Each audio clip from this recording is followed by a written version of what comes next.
After trying food from a bunch of different countries, I realized this world is a pretty big place. So if you've been following along for a while, I started my Trying Food from Different Countries series because I wanted to get a better understanding of you guys. There are now 5 million of you guys just on YouTube. And one thing I've always wanted to try is learning a language. Airlearn, which happens to be the sponsor of today's video and is one of the fastest growing language learning apps in the world right now, challenged me to learn a new language. So here's the game plan. To better understand my Spanish speaking audience, I will spend the next 7 days learning Spanish on Airlearn. Then I will ask you guys for a bunch of different Spanish comments and I'll see just how many of them I can answer in Spanish. If I fail at this, it either means Airlearn is trash or I'm stupid.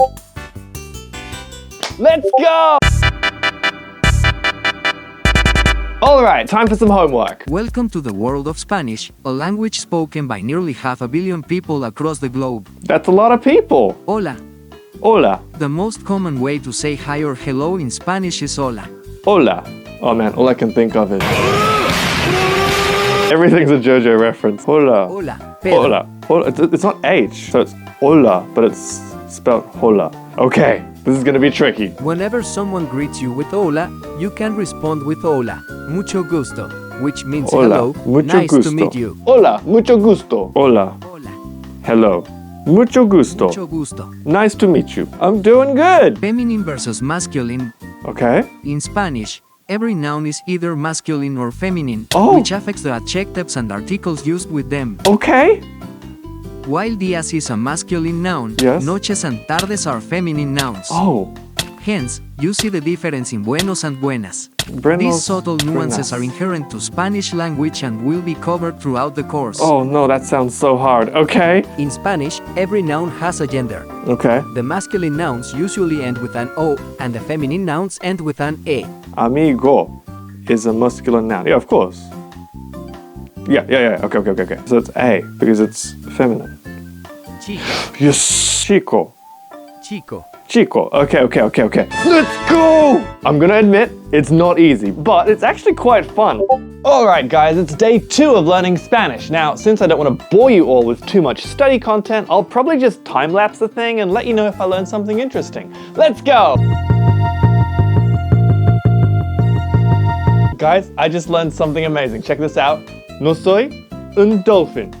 Take that, YouTube Bob guy. Take that, Meme 6. Let's go! Over the next 5 days, I continued to study Spanish, learning interesting new things along the way. Guys, I just learned in Spanish, this is not mi casa.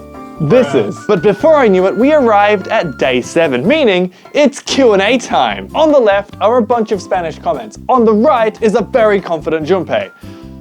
Although some of those are really hard. Okay, let's see what I can read. Wait, hold on. Does that say Inglés or Español? Let's go! I know it's simple, guys, but seriously, you have to realize, a week ago, I knew no Spanish. Like, literally 0 Spanish. This is cool. Soy fan desde el 2022. I'm not entirely sure, but I think that probably means I've been a fan of you since 2022. Let's go! I'm guessing desde el means like since. I actually didn't learn this one, but there's enough context that I can actually understand it. That is so cool. Oh wow. Okay, let's try something harder. La piñata. That has to be the piñata. Es de el. Oh, es de la is part of the organization. La piñata es de la organization. The piñata is part of the... I bet that's it. Let's see. Moment of truth. The piñata belongs to the organization. You gotta admit, I got pretty close. This is after a week. What? Okay, so I've already discovered, with context, you can actually understand an awful lot of Spanish in 7 days.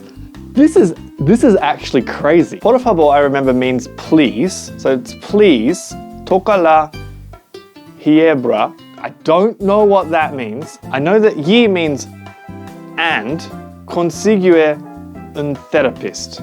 So please do something and something, I'm guessing. Oh man, I'm gonna have to cheat on this one. There's not enough context and I don't know enough words. Okay, what does it say? Please touch grass and get a therapist. I've been roasted in Spanish. No. I just realized I got so excited I could even read comments that I haven't been responding. How do I respond to this in Spanish? Lo siento, pero no. I think I got that right. I'm pretty sure I got that right. Me gusta mucho la trains. I bet that says I like trains. Moment of truth. Yes! Let's go! Oh, I was a little bit off. It says I really like trains, but guys, you've got to give that to me. I've only been doing Spanish for a week. 7 days. Okay, how would I respond to that? Let me think for a second. No me gusta mucho la trenes. I think. Te gusta el taco? I feel like I should know this one. Do you like the taco? Do you like tacos?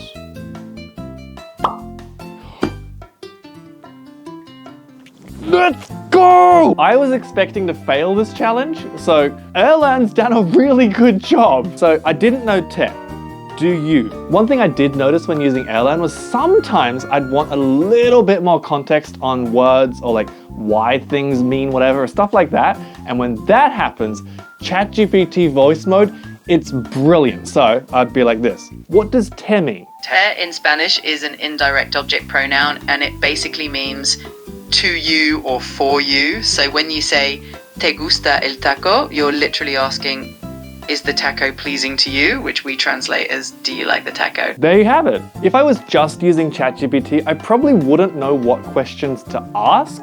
Whereas if I was only using Erlan, I'd learn Spanish, but I probably wouldn't get the full benefit because there'd be things I wouldn't know, I wouldn't understand. I've found this combination of being able to learn new stuff from Erlan and then figure out what you don't know or what you're kind of missing with ChatGPT is a brilliant way to learn, and man, it's so handy. This is insane. Future Junpei here. I was just editing this part of the video and realized that it might almost sound like ChatGPT is better than Erlan.